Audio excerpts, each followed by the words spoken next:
Денеска во Кривичниот суд дополнително ќе бидат доставени случајот Таргет и дополнителни материјали за случајот Титаник, со што ќе се комплетираат сите завршени предмети од СЈО со обвиненија и ќе зависат од одлуките на судиите.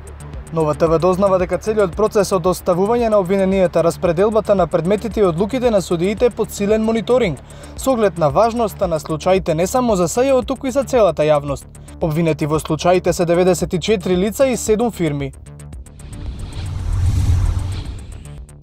Германските пратеници изгласаа легализација на истополови бракови, овозможувајќи им на геј и лесбиските парови целосни права, вклучително и посвојување. 393 пратеници гласале за, додека против биле 226, а 4 воздржани. Канцеларката Ангела Меркел изјави дека гласала против, бидејќи таа верува дека бракот е помеѓу маж и жена и дека изборот е личен, но изрази надеж дека резултатот од гласањето ќе води кон поголем социјален мир.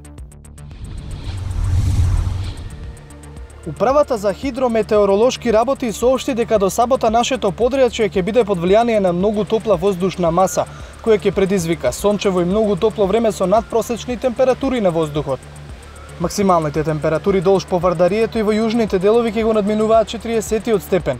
Од Министерството за здравство препорачуваат да не се излегува на сонце од 11 до 17 часот.